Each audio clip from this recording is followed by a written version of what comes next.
Welcome, welcome, welcome. Jai Bharat, Jai Hindustan. I am Mayank Rajesh and you are watching Info and Study Friends. In this video, we are going to discuss about the economy of the Vedic period.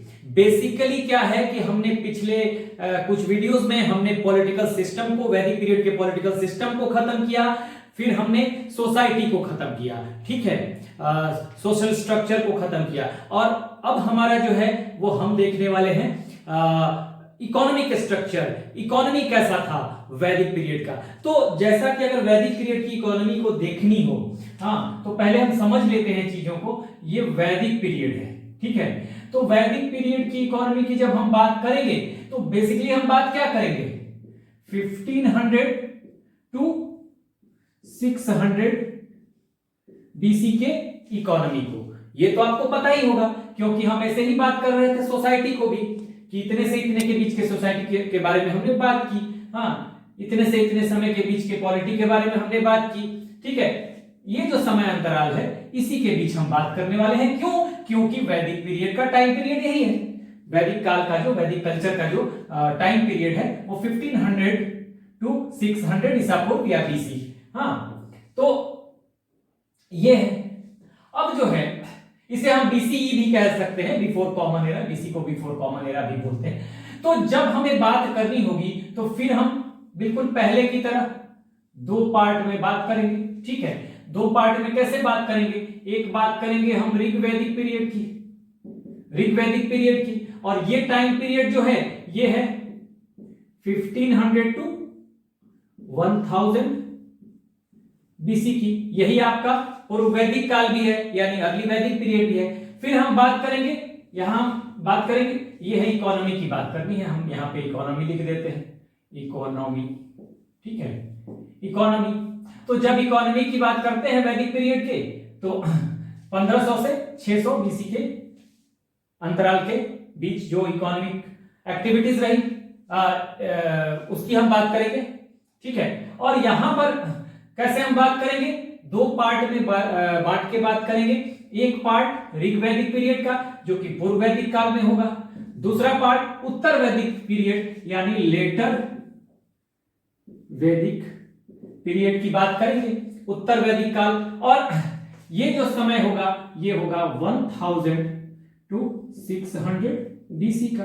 देख लीजिए, ये बार बार मैं बता रहा हूं, मैंने polity में भी बताया, हाँ, और सोसाइटी वाले पार्ट में भी बताया कि यही टाइम पीरियड है। ये 1500 से शुरू होगा, 600 पे खत्म हो जाएगा। तो ऋग्वैदिक पीरियड जो है या अर्ली वैदिक पीरियड या पूर्व वैदिक काल 1500 से 1000 बीसी के बीच, और उत्तर वैदिक काल 1000 से 600 बीसी के बीच। तो हम जब इकोनॉमी की बात करेंगे तो इकोनॉमी की बात भी हम ऐसे ही करेंगे, ठीक है ना, दो सेगमेंट में करेंगे। पहले क्या करेंगे हम, ऋग्वैदिक, जैसा हमने इसी तरह से हमने सोसाइटी को भी पढ़ा, इसी तरह से हमने पॉलिटिकल स्ट्रक्चर को भी पढ़ा। अगर आप पिछले वीडियोस को देखेंगे कि पहले हम क्या करेंगे कि ऋग्वैदिक पीरियड की जो इकोनॉमी है उसको हम डिस्कस कर लेंगे, ठीक है। और जब डिस्कस कर लेंगे इसको, तो डिस्कस करने के बाद उन्हीं पॉइंट्स पे यहां क्या था, यहां क्या निरंतरता रही, कंटिन्यूटी में क्या क्या चीजें रही, और यहां से यहां आने में चेंजेस क्या क्या आ गए, तो हम दोनों की बात कर लेंगे, निरंतर कंपेयर करते हुए पढ़ेंगे, ठीक है। ये हम अलग से नहीं पढ़ेंगे। जैसा हमने सोसाइटी को पढ़ा, समाज को पढ़ा, वैदिक समाज को, कि पहले हमने ऋग्वैदिक पढ़ा, इसी तरह से पॉलिटी को भी हमने पढ़ा, पहले हमने ऋग्वैदिक पढ़ा और फिर उसको हम लेटर वैदिक पीरियड पे जब आए तो इससे कंपेयर करते चले गए, सो दैट आपका जो कॉन्सेप्ट जो है क्लियर हो जाए, ठीक है, क्लैरिटी बने रहे, क्लैरिटी बनी रहे, ठीक है। तो अब देखिए, जब हम इकोनॉमी की बात करेंगे तो हम किन किन एस्पेक्ट पे, किन किन बिंदुओं पे बात करेंगे, किन किन पॉइंट्स पे बात करेंगे। तो देखिए, जब हम इकोनॉमी की बात करेंगे तो हम बात करेंगे सबसे पहले, एक्चुअली हम किसी भी सभ्यता में जब बात करते हैं इकोनॉमी की तो हम इन्हीं पहलुओं पे विचार करते हैं। ये आप जान लीजिए पॉइंट्स कैसे बनाते हैं। हम बनाएंगे, हम करेंगे एग्रीकल्चर पे बात, ठीक है, हम करेंगे डोमेस्टिकेशन ऑफ एनिमल्स की बात, ठीक है, या कैटल्स की बात, एनिमल्स, यहां मैं एनिमल्स लिख रहा हूं, कैटल्स, हाँ, एनिमल्स यानी कि इसको हम कहते हैं पशुचारण, पशुपालन जो भी कह लिया, ठीक है ना, इसकी बात करेंगे। ये कृषि हो गया। तीसरा पॉइंट जो होगा वो हम कहेंगे क्राफ्ट्स एंड इंडस्ट्री, ठीक है, इंडस्ट्री यानी कि शिल्प और उद्योग धंधों की बात करेंगे हम, ठीक है। उसके बाद ट्रेड एंड कॉमर्स की बात करेंगे, व्यापार और वाणिज्य की बात करेंगे, ट्रेड एंड कॉमर्स, व्यापार और वाणिज्य की। उसके बाद जो हम बात करेंगे तो हम बात करेंगे किस पे, ट्रेड एंड कॉमर्स, देन हम बात करेंगे मीडियम ऑफ एक्सचेंज, विनिमय की बात करेंगे। विनिमय कैसा होता है, हाँ, विनिमय मतलब किस तरह से सेल परचेज किया जाता है, उसके लिए क्या सिक्के यूज किए जाते हैं, करेंसी यूज की जाती है, क्या यूज की जाए। जैसे आज हम लोग विनिमय के लिए रुपए का डिजिटल करेंसी यूज करते हैं, रुपया यूज करते हैं, कैश यूज करते हैं, डिजिटल करेंसी भी यूज करते हैं, बहुत सारी चीजें हैं, ठीक है। तो उस समय मीडियम ऑफ एक्सचेंज क्या था, एक्सचेंज, विनिमय प्रणाली, ठीक है, विनिमय प्रणाली, विनिमय प्रणाली, ठीक है, इस पे बात करेंगे। हाँ, विनिमय प्रणाली का मतलब क्या है कि कोई सामान खरीदना है तो कोई चीज ही तो देके, या तो पैसे देके खरीदेंगे या कोई वस्तु देके खरीदेंगे, तो किस तरह से होता था, या कोई और चीज देके खरीदेंगे, पशु देके खरीदेंगे, तो ये किस तरह से होता था। हाँ, तो मीडियम ऑफ एक्सचेंज यानी विनिमय प्रणाली को समझेंगे और ट्रांसपोर्टेशन को समझेंगे, ट्रांसपोर्टेशन को समझेंगे यानी कि परिवहन को समझेंगे, परिवहन के साधन क्या क्या थे, ठीक है।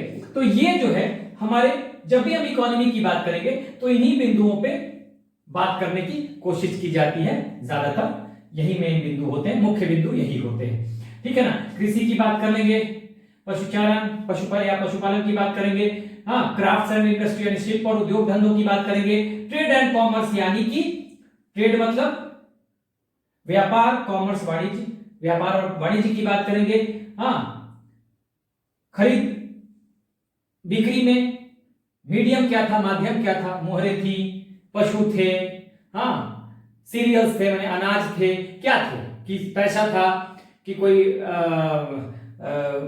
गोल्ड या सिल्वर था, कुछ भी था, मतलब मेटल था, कैसे करते थे लोग, ठीक है। ये विनिमय प्रणाली की बात करेंगे। और ट्रांसपोर्टेशन, किस तरह से बिजनेस में, व्यापार में किन किन साधनों का उपयोग होता था व्यापार करने के लिए, ये सब चीजें जो हैं यही मुख्य बिंदु होते हैं, हाँ, जब भी हम इकोनॉमी की बात करते हैं, ठीक है, जब भी हम इकोनॉमी की बात करते हैं। तो यही हमारा बिंदु रहेगा डिस्कशन का, ठीक है।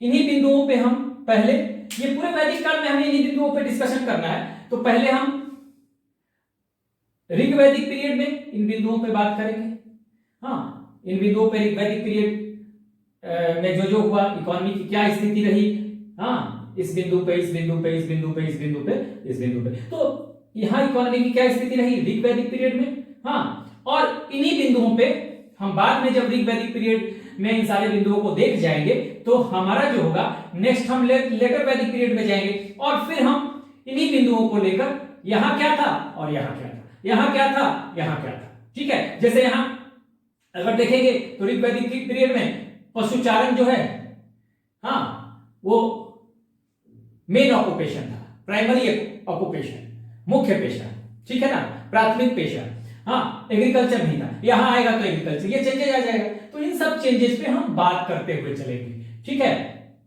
तो इसी तरह से हमारा ये जो टॉपिक है आगे बढ़ेगा, और इसी तरह से हमने सोसाइटी को भी पढ़ा था, इसी तरह से हमने पॉलिटी को भी पढ़ा था, ठीक है। तो सबसे बड़ी बात यह है कि आज जो होगा हमारा टॉपिक, आज का टॉपिक हमारा कॉन्सेंट्रेट रहेगा ये जो बिंदु हैं इसमें एग्रीकल्चर पे, ठीक है। आज का हमारा जो टॉपिक होगा हमारा एग्रीकल्चर पे कॉन्सेंट्रेट रहेगा। तो ऋग वैदिक काल में जो एग्रीकल्चर का डेवलपमेंट कैसे था, किस किस तरह से एग्रीकल्चर होता था, तो आज का टॉपिक हमारा इसी पे रहेगा। तो हम इसे मिटाते हैं और फिर हम शुरू करते हैं अपना टॉपिक, ठीक है। चलिए, तो अब जो है हम बात करेंगे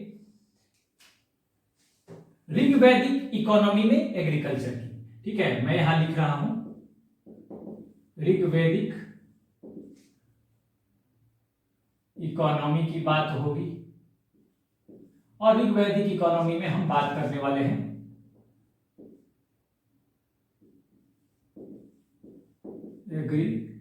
एग्रीकल्चर की। और ये जो ऋग्वैदिक इकोनॉमी में जो हम एग्रीकल्चर की बात करेंगे तो फिर वही टाइम पीरियड होगा 1500 टू 1000 BC की, ठीक है। अब देखिए,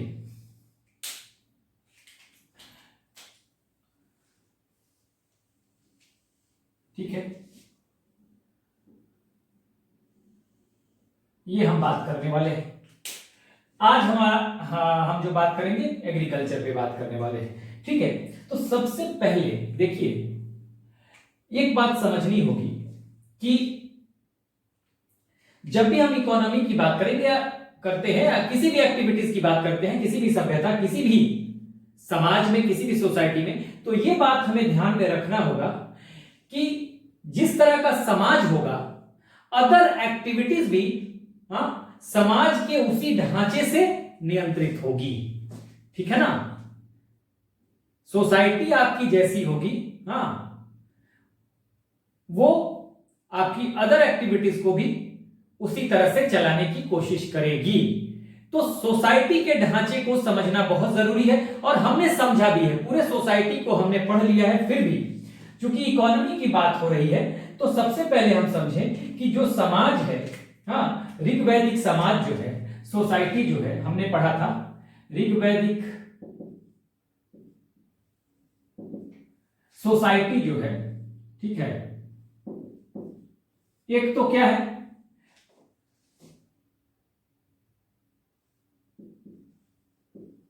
रूरल है, ठीक है, रूरल है, और दूसरा ये ट्राइबल स्ट्रक्चर है, यानी कि कबीलाई ढांचा है। पहला है रूरल का मतलब ग्रामीण है, ऋग्वैदिक सोसाइटी जो है ग्रामीण है, ठीक है, ये हमने पहले भी बताया है। और ये जो ढांचा है, ये कबीलाई है, ठीक है, कबीलाई ढांचा है। तो कबीलाई ढांचा का मतलब क्या होता है? कबीलाई ढांचा का मतलब यह होता है कि कबीलाई ढांचे में की अगर हम बात करेंगे तो इनके पास लैंड की कोई बात नहीं है। अगर हम ऋग्वैदिक यानी पूर्व वैदिक काल की बात करें तो लैंड इंपॉर्टेंट नहीं था, ठीक है ना, लैंड इंपॉर्टेंट नहीं था, ठीक है। तो लैंड जब इंपॉर्टेंट नहीं था तो यहां जो था प्राइमरी जो ऑक्यूपेशन होगा, the primary occupation was domestication of animals, ठीक है। क्यों? क्योंकि ट्राइबल यहां एग्रीकल्चर हो नहीं सकता, प्राइमरी ऑक्यूपेशन, ठीक है। जब हम डोमेस्टिकेशन ऑफ एनिमल्स वाले पॉइंट पे जाएंगे तो वहां देखेंगे, लेकिन इसको समझने के लिए भी जरूरी है कि कबीलाई ढांचा मैंने पहले बता दिया है। कबीलाई ढांचा का मतलब क्या है कि इस समाज में कबीले हैं जिन्हें जन कहा जाता है। ये जन जो है सबसे बड़ी राजनीतिक इकाई भी है और सबसे बड़ी सामाजिक इकाई भी है, मैंने बताया भी था, ठीक है। देखिए एक बार फिर से समझ लीजिए इसको, कि कैसे कबीलाई है। तो कबीलाई में मैंने बताया था कि यहां पर आपको अलग अलग तरह के, ठीक है, यहां पर जैसे मैंने यहां लिखा भरत, यदु, ठीक है, इस तरह के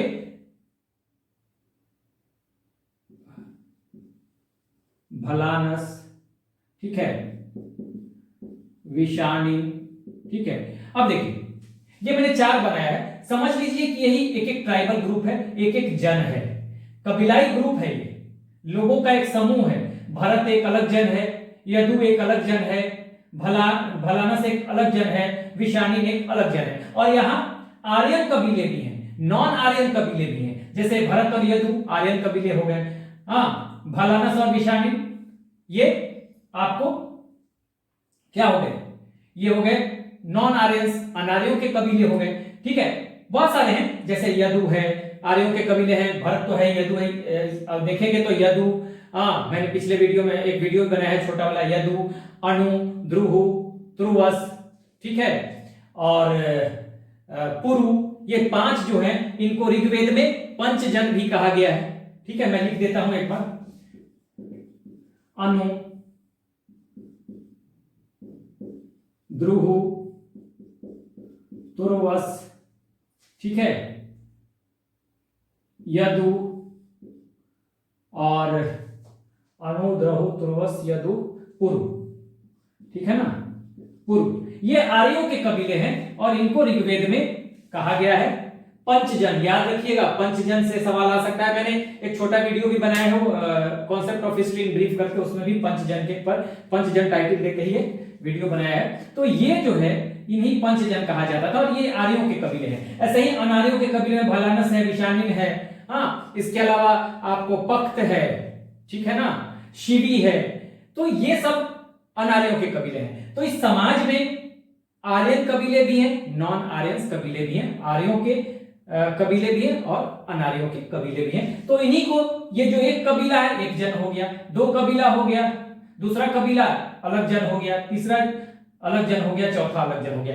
तो ये जन जो है इसका हेड होता था, एक ट्राइबल है और ट्राइबल ग्रुप का जो हेड होगा उसको वो, ये ट्राइबल को ये जन कहेंगे और इसका जो हेड होगा ट्राइबल ग्रुप को ही, ये ग्रुप है इसको जन कहेंगे। और इसी को पूरा बता चुका हूं मैं, लेकिन फिर भी चूंकि हमें टॉपिक से लिंक होना है तो इसका हेड जो होगा उसको जनस से गोपा कहेंगे या फिर उसको गोपति कहेंगे, उसको राजन कहेंगे या ट्राइबल चीफ कहेंगे।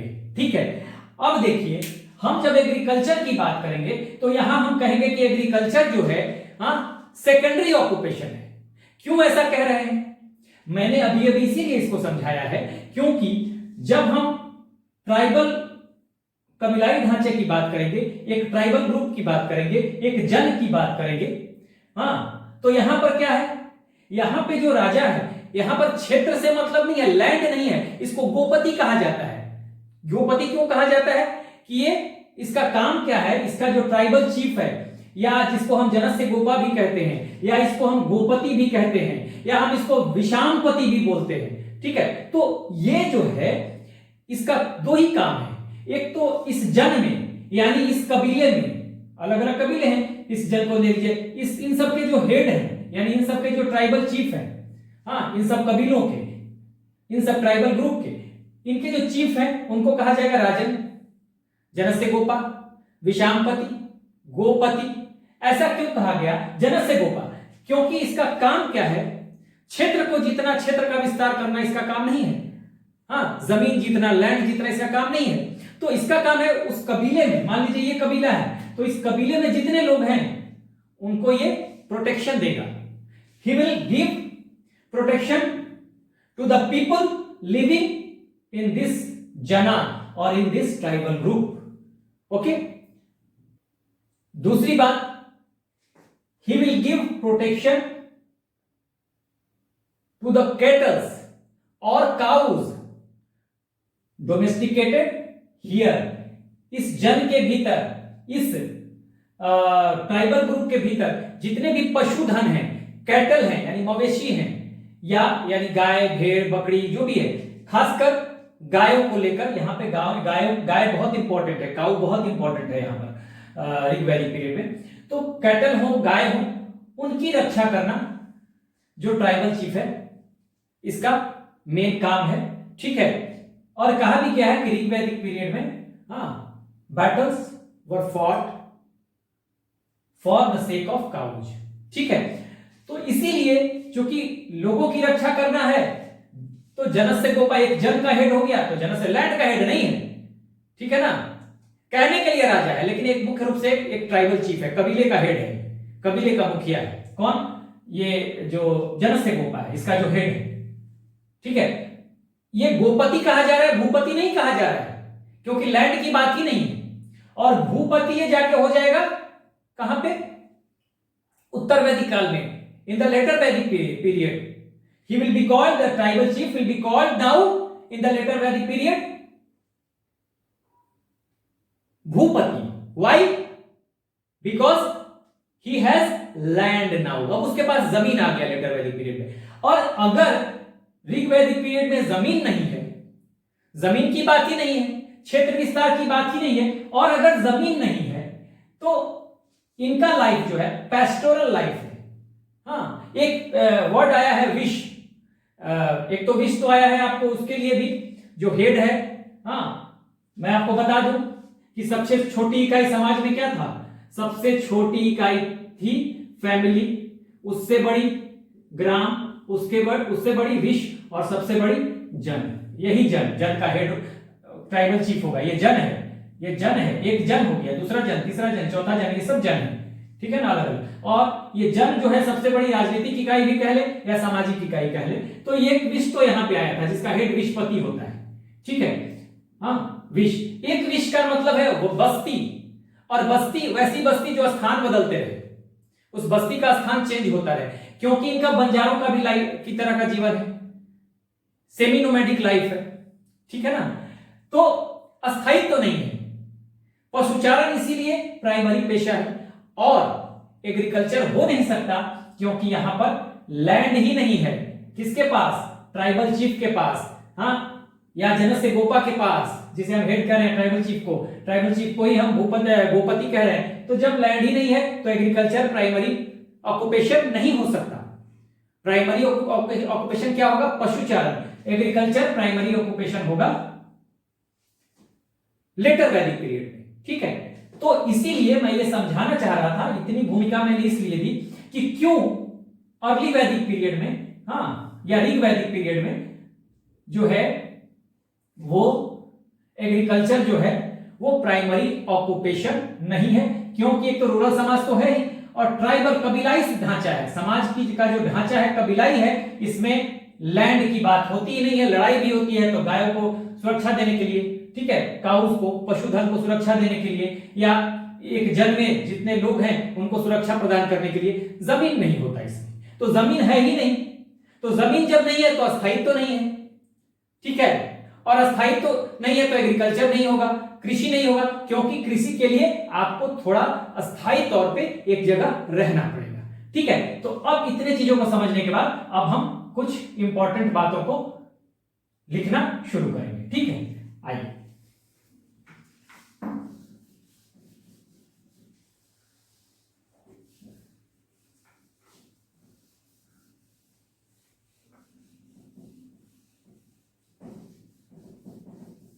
देखिए, किसी भी चीज को वीडियो में भी मैं ऐसा नहीं कि डायरेक्ट शुरू करता हूं. डायरेक्ट इसलिए शुरू नहीं करता हूं क्योंकि कुछ भूमिका देनी जरूरी होती है. भूमिका अगर दे दूंगा तो कोई पहली बार भी वीडियो देख रहा है तो उसको सारी बातें तो नहीं मिलेंगी, हाँ, पिछले वाले वीडियो की, लेकिन कुछ चीजें वो समझ पाएगा. ठीक है ना. इसलिए हमेशा ही आप भी पढ़िए तो पीछे वाली चीजों को जरूर एक बार दिमाग में दौड़ा लीजिए. ठीक है. तो और तब फिर आगे बढ़िए. अब देखिए, अब हम बात करेंगे एग्रीकल्चर की बात करते हैं. अब जब हम ऋग्वैदिक एग्रीकल्चर की बात करेंगे तो यहां पर एग्रीकल्चर क्या है भाई? एग्रीकल्चर तो यहां लिख ही दिया, एग्रीकल्चर, कृषि. ऋग्वैदिक पीरियड में ये है सेकेंडरी ऑक्यूपेशन.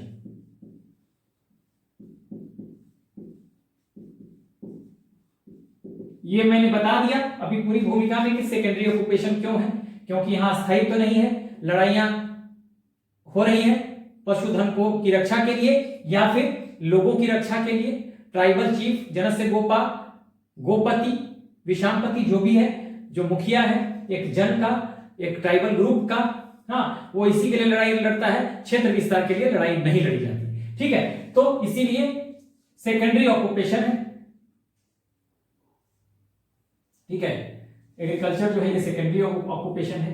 दूसरी बात, आपको ऋग्वेद में एक जगह कहा गया कि अश्विन देवताओं ने मनु को, जो आदि पुरुष है, उनको हल चलाना सिखाई. एक कहानियां है तो ये कहीं आ जाए तो मैं हिंदी में ही लिखता हूं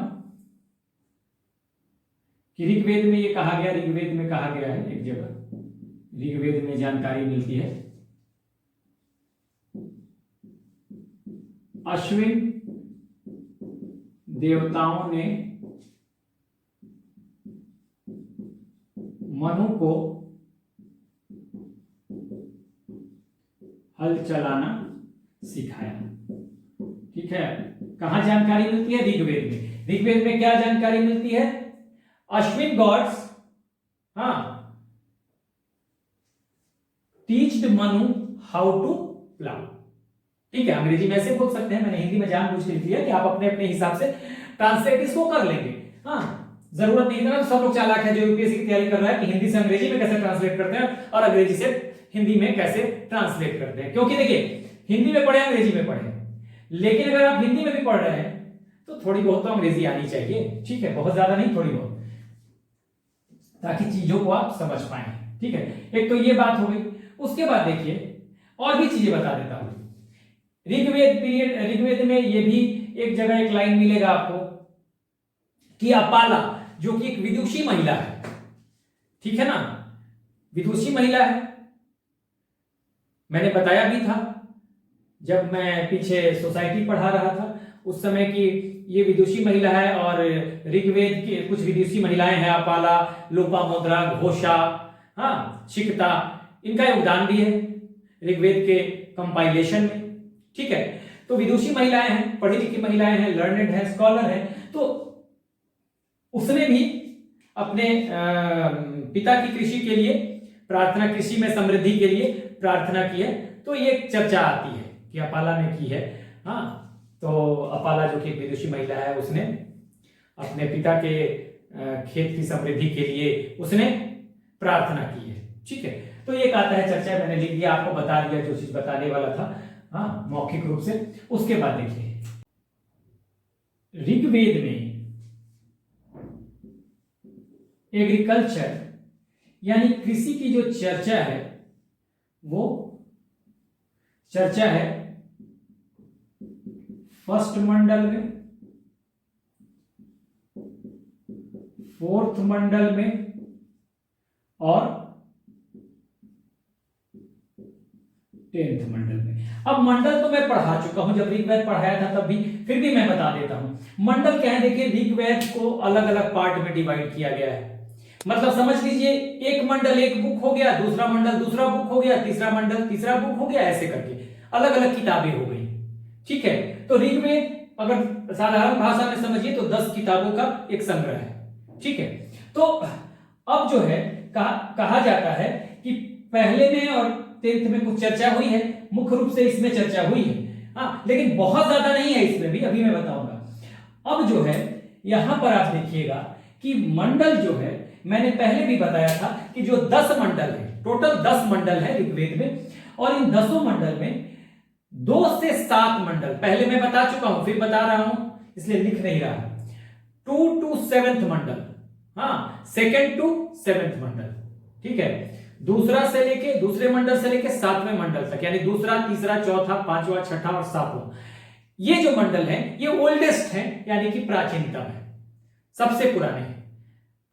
और बाद में बाकी जो है इसके अलावा, ठीक है, इसके अलावा जो है 2 से 7 जो है ओल्डेस्ट है, उसके बाद पहला मंडल, और 8, 9 and 10, 8, 9 and 10th, ये जो है 8वां, 9वां और 10वां, ये बाद में ऐड किए गए हैं।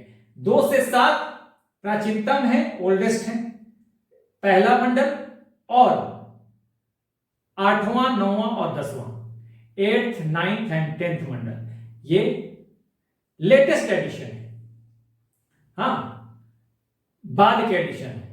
ठीक है ना, लेटर पीरियड में किए गए हैं, बाद वाले पीरियड में किए गए हैं। उसमें भी 1st और 10th जो है सबसे ज्यादा लेटेस्ट है। फर्स्ट, अगर नवीनतम की बात की जाए तो पहला और 10th, पहला 8वां, 9वां और 10वां लेटेस्ट तो हैं, लेकिन उसमें भी 1st और 10th जो है सबसे बाद में आए हैं। और अगर 1st और 10th की बात कर ले, कंपेयर कर ले, तो 10th जो है ये नवीनतम है, यानी सबसे नया मंडल जो है वो 10वां मंडल है, सबसे बाद में जोड़ा गया है। इसलिए अगर एग्जाम में नवीनतम खाली पूछता है तब तो आप ये दे देंगे, लेकिन ऑप्शन ऐसा बनाए कि दो दो ऑप्शन दे दे, और एक ऑप्शन में फर्स्ट मंडल भी और 10th मंडल भी हो, दो दो का ऑप्शन बनाया हुआ है, तो उस स्थिति में आप कौन सा ऑप्शन करेक्ट करेंगे जिसमें पहला और 10वां दोनों हो, यानी कि पहला और 10वां लेटेस्ट है, लेटेस्ट एडिशन है, सबसे बाद में आए हैं, और अगर इन दोनों को कंपेयर करें तो 10वां नवीनतम है, सबसे ज्यादा बाद में यही आया है 10वां।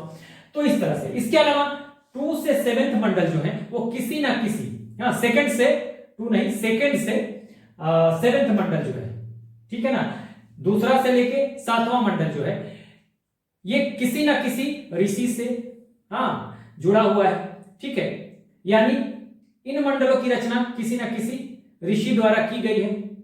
जैसे दूसरा मंडल जो है उसकी रचना की है गृत्समत भार्गव ने।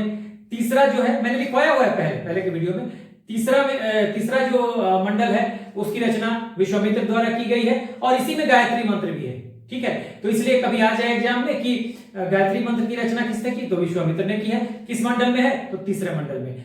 चौथा मंडल जो है यही एग्रीकल्चर, इसमें काफी इसमें डिस्कशन है, बहुत ज्यादा नहीं है, एक ही सूक्त में है, वो मैं बताऊंगा। तो इसमें एग्रीकल्चर है और इसकी रचना वामदेव द्वारा की गई है। पांचवा मंडल जो है अत्रि ने इसकी रचना की है। छठे मंडल की रचना की है भारद्वाज ने, और 7वें मंडल की रचना की है वशिष्ठ ने। तो ये आपको अलग से मैं कभी नाम भी, हालांकि मैंने लिखवाया हुआ है पहले, लेकिन बाद में कभी शुरुआती दौर में मैंने लिखवाया हुआ है, बाद में कभी अलग से सिर्फ उसका भी लिखवा दूंगा कि रचनाकार कौन है, ठीक है, छोटे वीडियो में।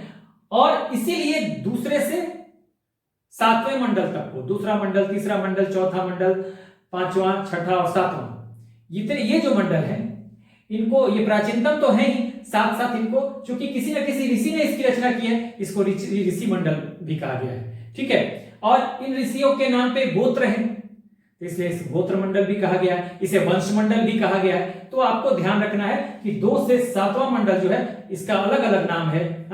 एक तो ओल्डेस्ट हो गया, दूसरा वंश मंडल हो गया, तीसरा गोत्र मंडल हो गया, चौथा ऋषि मंडल हो गया, ठीक है। ये सब मैंने लिखवाया हुआ है, यहां पर लिखवाने का काम करूंगा तो वीडियो ज्यादा लंबी हो जाएगी, केवल बता रहा हूं मैं, ठीक है, क्योंकि यहां हमें मेनली एग्रीकल्चर पे फोकस करना है, और जहां जहां चीजें आएंगी उसको बस डिस्कशन कर लेंगे, ठीक है, ताकि आपको चीजें समझ में आती रहे, कॉन्सेप्ट बनता रहे, ठीक है। तो ये बात होगी। अब 4th मंडल मैंने बताया कि 4th मंडल के ऋषि जो है ये है वामदेव, ठीक है ना, ये याद रखिएगा। सबका नाम तो मैंने बता दिया, यहां खाली वामदेव का नाम बता रहा हूं। 4th मंडल जो है वामदेव है, और इसी में एग्रीकल्चर की जो चर्चा है, तो एग्रीकल्चर की चर्चा कैसे है इसमें है, यहां ऐसे लिख देता हूं,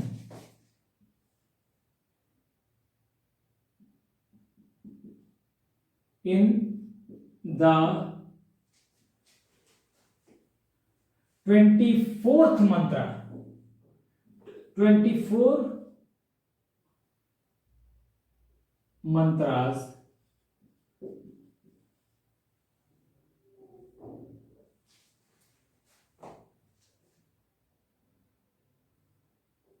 sorry 24 mantras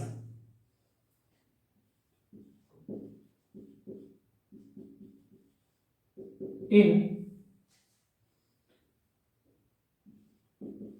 57th सुक्ता, ठीक है। सुक्ता मतलब हिम्स, HY, ये तो इसको मैं सुक्त ही लिख रहा हूं, ठीक है। तो अब देखिए इसमें यह है कि इसमें तो थोड़ी बहुत एक दो शब्द आ गया होगा इसमें, और इसमें जो है 4th मंडल में 57वें सूक्त में है 57th सूक्ता, 57th सूक्ता ऐसे लिखिएगा, 24 मंत्रास इन 57 सूक्ता।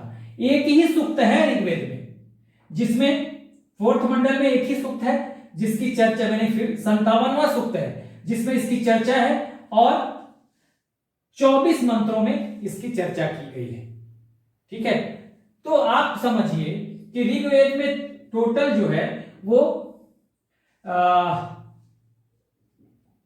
1028 सूक्त है, 1028 सूक्त है। इसमें से एक 57 में ही इसकी चर्चा है। थोड़ी सी इसमें कुछ शब्द हो सकते हैं, क्योंकि रेफरेंस है तो इसलिए मैंने लिख दिया, लेकिन मेन जो है इसमें है, उसमें भी 57वें सूक्त में 24 मंत्र है। और जो मंत्रों की संख्या है वो समझ लीजिए, मंत्रों की संख्या है 10,462 मंत्र हैं। यहां पे मैं लिखता हूं 10,462, 10,462। अब देखिए, ये आपको समझना है, टोटल सूक्तों की संख्या कितनी है 1028, उसमें से मात्र 58, केवल 57 सूक्त में ये चर्चा है एग्रीकल्चर की। ठीक है, दूसरी बात, मंत्र जो हैं ऋग्वेद में टोटल 10,462 है, यानी 10,462 मंत्रास हैं, और उसमें मात्र 24 मंत्र इसके लिए डेडिकेट किए गए हैं एग्रीकल्चर के लिए। 24 मंत्र एग्रीकल्चर के लिए, कहां पे, 4th मंडल में।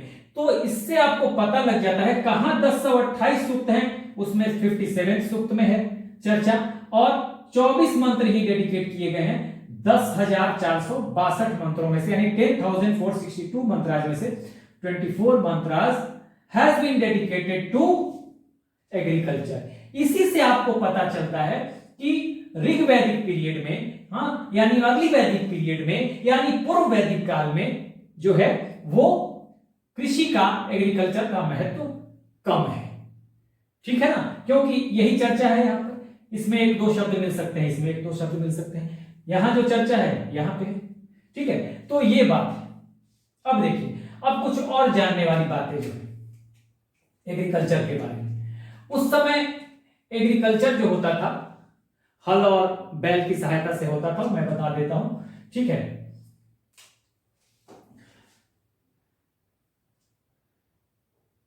इसमें कुछ चीजें आपको समझनी है, जैसे ये एक फील्ड हो गया, समझिएगा, फील्ड हो गया, लैंड हो गया, यानी खेत हो गया। अगर ये खेत जो है फर्टाइल है तो इसको कहा जाएगा उर्वरा। ध्यान दीजिएगा, अगर ये खेत जो है फर्टाइल है तो इसको उर्वरा कहा जाएगा, ऐसे लिखता हूं। अगर ये खेत जो है परती है, यानी नॉन फर्टाइल है, या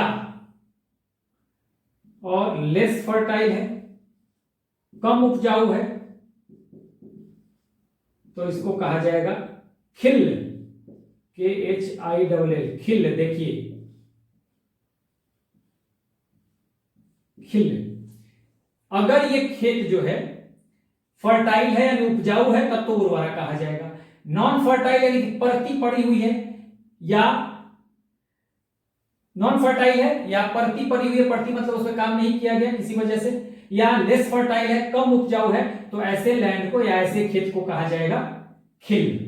ठीक है, अब अगर समझिए, ये अगर खेत जुता हुआ है, ठीक है,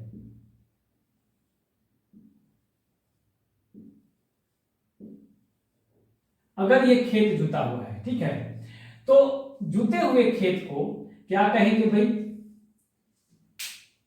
क्षेत्र कहेंगे। ठीक है, जुते हुए खेत को क्षेत्र कहा जाता था। ठीक है, देखिए यहां पे मैं लिखता हूं प्लाउड फील्ड, यानी जुता हुआ खेत। अगर प्लाउड फील्ड है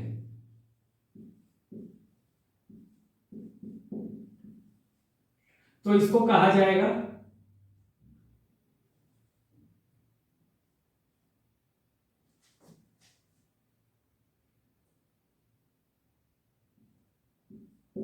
क्षेत्र। ठीक है ना, या हम इसको हिंदी में ऐसे लिख देते हैं क्षेत्र। ठीक है, उसके अलावा जो हल रेखा है, फरो जिसको बोलते हैं, फरो, देखिए यही है हल रेखा, जहां हल चलाया जाता है ना, हल रेखा। तो इसको कहा जाता था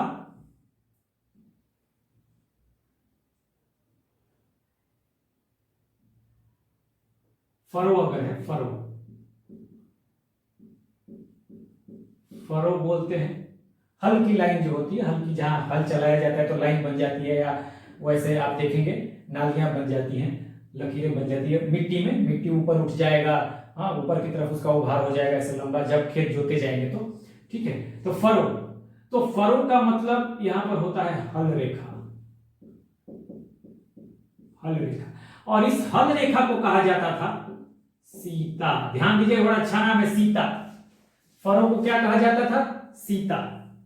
ठीक है, सीता, ध्यान दीजिएगा।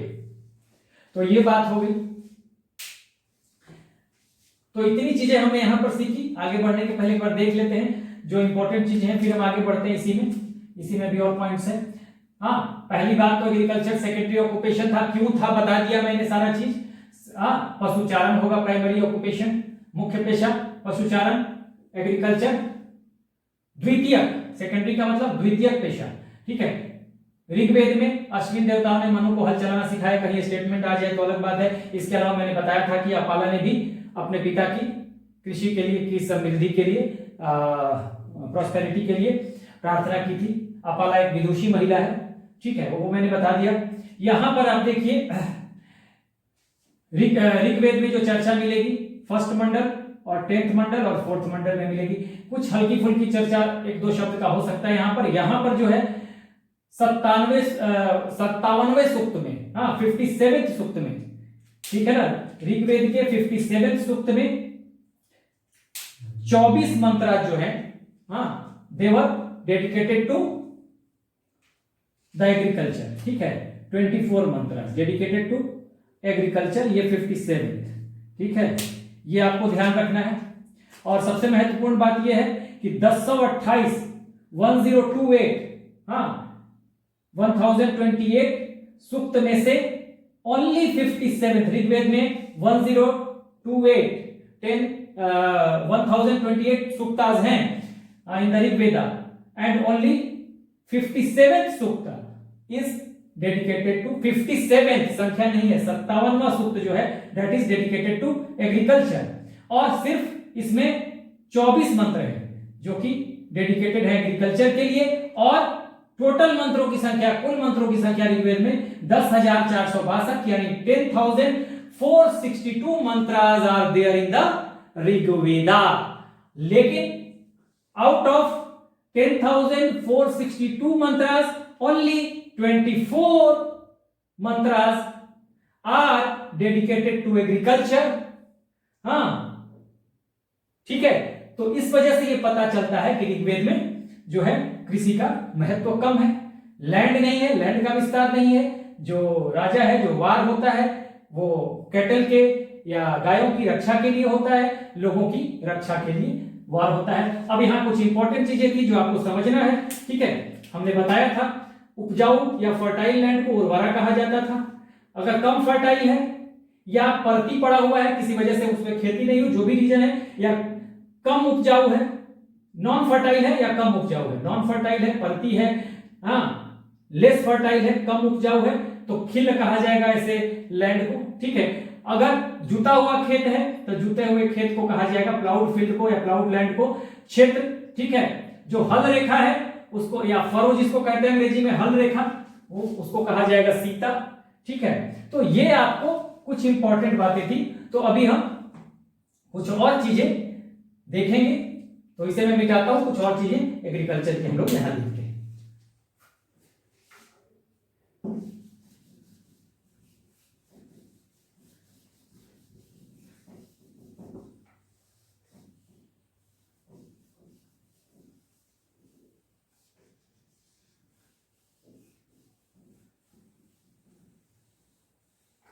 अब यहां पे देखिए इरिगेशन।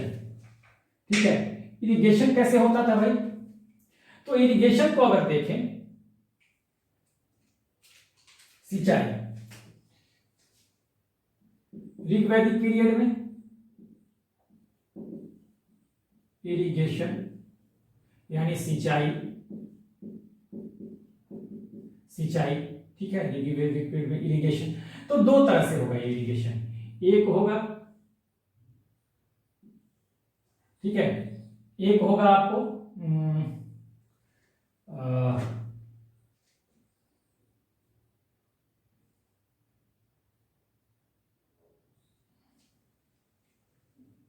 एक आपको हो जाएगा, हाँ, स्वयं जा। मैं हिंदी में लिख रहा हूं स्वयं जा, चलिए अंग्रेजी में लिख दे स्वयं जा, ठीक है, स्वयं जा। दूसरा होगा खनितमा, ठीक है ना, खनितमा, खनितमा हिंदी में ही लिखते हैं ताकि क्लियर रहे, खनितमा, ठीक है।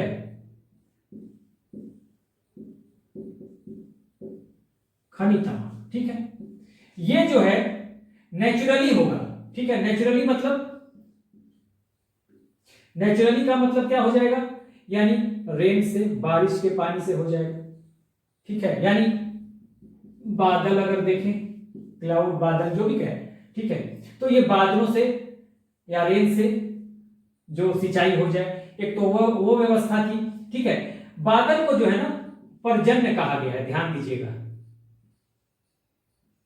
पर्जन्य या पारजन्य, पारजन्य, ठीक है ना। स्पेलिंग थोड़ा बहुत इधर उधर हो सकता है अलग अलग किताबों में, पारजन्य या परजन्य कुछ भी मिल जाए तो ये बादल को कहा गया है, ठीक है। उसके अलावा सिंचाई होगी आपको, खनितमा का मतलब ये है, मतलब ये होगा खुदाई से, ठीक, ठीक है ना। तो इसमें आपको हो जाएगा कुआं, कुआं, वेल, वेल कुआं, ठीक है, और पौंड, तालाब, ये खुदाई से। कुआं को कहा गया अवल, मैं हिंदी में यहां लिख रहा हूं, अंग्रेजी में AW, अवल, ठीक है। हमेशा देखिएगा कि किताबों में, नोट्स में, कहीं भी पढ़ेंगे ना नेट, तो थोड़ा बहुत अंतर इन सब स्पेलिंग में आ सकता है, ठीक है। अलग अलग लोगों ने अलग अलग तरीके से लिखा है, तो इसलिए इसका स्पेलिंग जो है ना अलग अलग हो सकता है, लेकिन चीजें यही रहेंगे, अवल होगा, अवाल होगा, अव्वल होगा, इस तरह की कुछ चीजें आएंगी, ठीक है ना। जनरली आपको अव्वल मिलेगा, यहाँ परजन्य मिलेगा या पारजन्य मिलेगा, ठीक है, पारजन्या मिल सकता है, तो इस तरह से। तो ये इरिगेशन था ऋग्वेद में। तो ये आपको याद रखना है भाई कि स्वयंजा क्या था, यानी स्वयं, खुद हो जाए, सिंचाई खुद हो जाए। खुद हो जाए तो कैसे होगा, बारिश से होगा, ठीक है ना, बारिश का पानी आएगा, बादल को पर्जन्य कहते थे, ठीक है, बादलों से बारिश होगी, इसलिए मैंने यहां बादल लिख दिया। खनितमा में जो खुद किया जाए, खुदाई करके कुछ उपाय किया जाए सिंचाई का, इरिगेशन का, तो कुएं खोदे जाएंगे, कुएं को कहा जाता था अवल, या पौंड, तालाब बनाए जाएंगे, तो वो चीजें यहां पर आपको देखने के लिए मिलेगी, ठीक है। उसके अलावा ये आप याद कर लीजिए, स्वयंजा और खनितमा क्या क्या चीजें थी, ये आपको समझ में आ गया। आगे देखते हैं।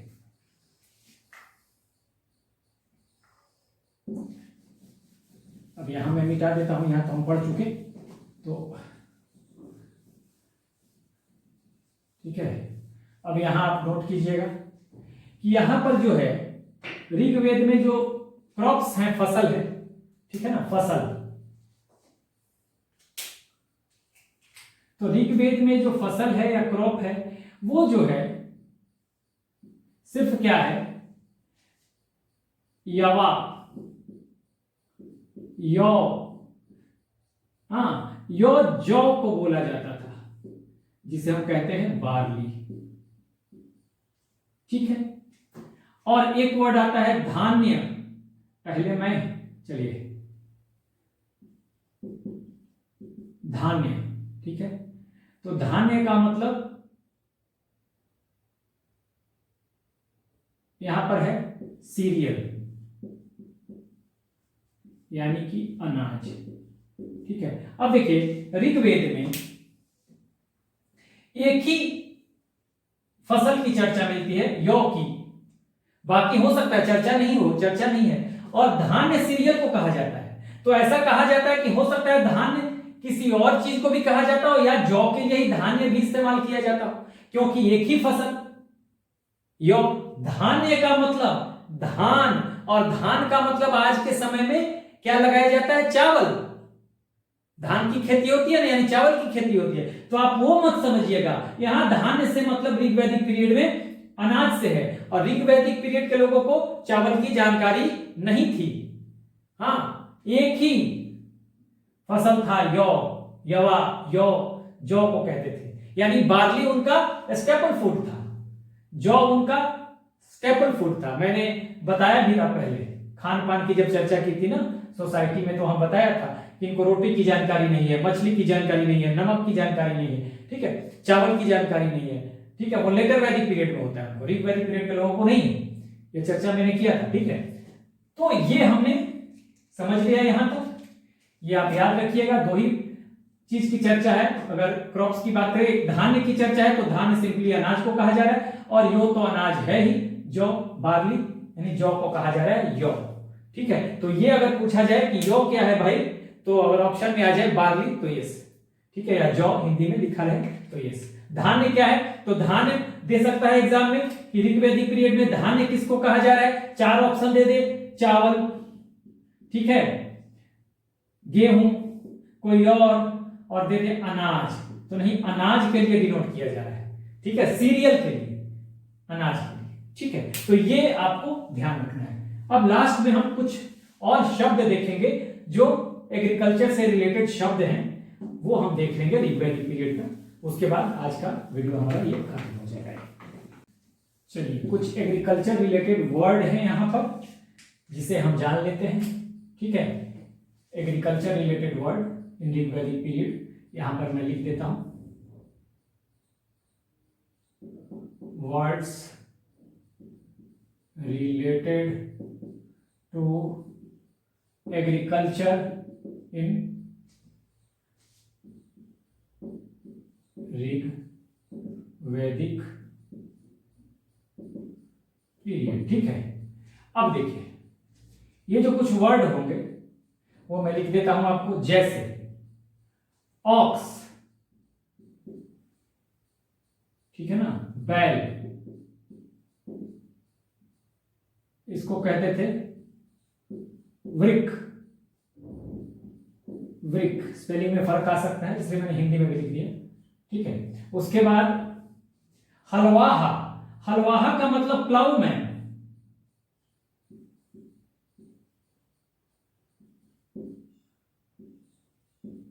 प्लाउमैन,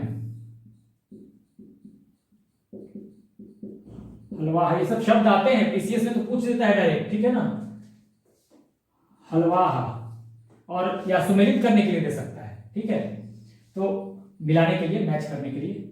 तो हलवाहा को कहा जाता था किवाश, ठीक है, किवाश। हल,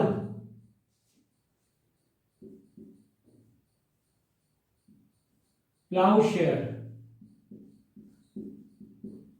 हल, ठीक है, प्लाविंग टूल भी कह सकते हैं, हल को कुछ भी कह लीजिए। तो ये जो है इसको कहा जाएगा लांगल, लांगल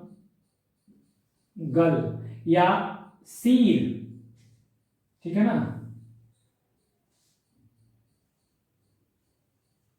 सीर,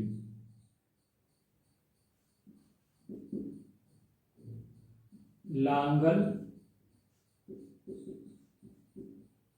सीर, ठीक है। उसके बाद खाद, हाँ, यानी कि फर्टिलाइजर, ठीक है ना, खाद ही लिखता हूं मैं, खाद लिख देता हूं, फर्टिलाइजर,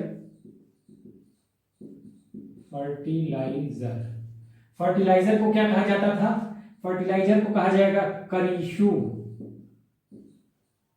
करीशु या शाकम, ठीक है, करीशु, शाकम, ठीक है। उसके बाद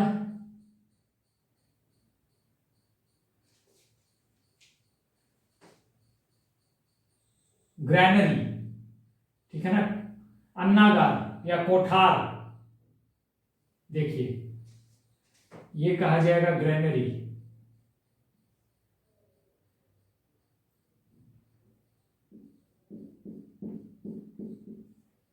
ठीक है, कोठार, अन्नागार, इसको कहा गया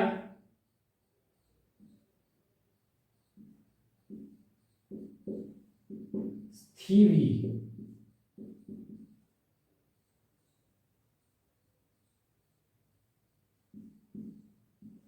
ठीक है, स्थीवी।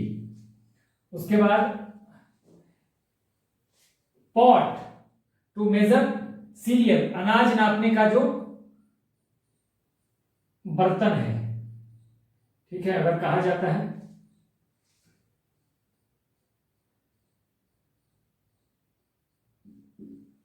पॉट टू मेजर, मेजर नहीं, वेट कह सकते हैं, वेट, वेट या मेजर,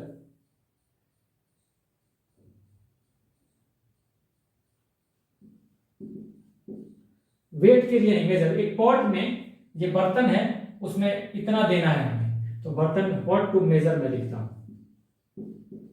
मेजर सीरियल, ठीक है। अनाज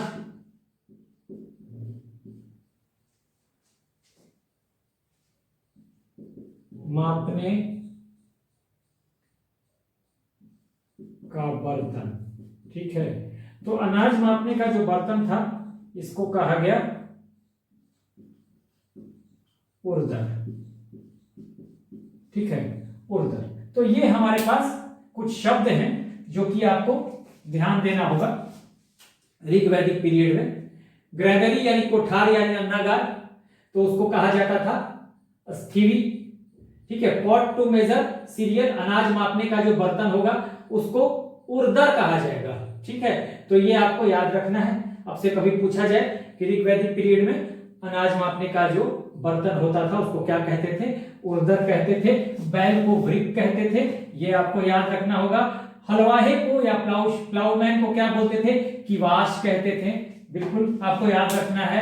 हल को लांगल या सीर बोलते थे, जनरली लांगल ही आता है, ठीक है, लेकिन कहीं सीर आ जाए तो अलग बात है। जनरली आपको लांगल ही मिलेगा किताबों में भी, लांगल, ठीक है। और अब से कभी पूछा जाए कि खाद या फर्टिलाइजर को क्या कहते थे, तो करिशु बोलते थे, ठीक है, KARISHU, करिशु या शाकम, करिशु या शाकम। तो ये आपको ध्यान रखना है। तो इस तरह से हमने आज इकोनॉमी पोर्शन में, हाँ, we have completed the portion of agriculture, okay. In the next video we will cover the pashucharan, domestication of animals. So this is the end of the video. Do like, share and subscribe. All the best.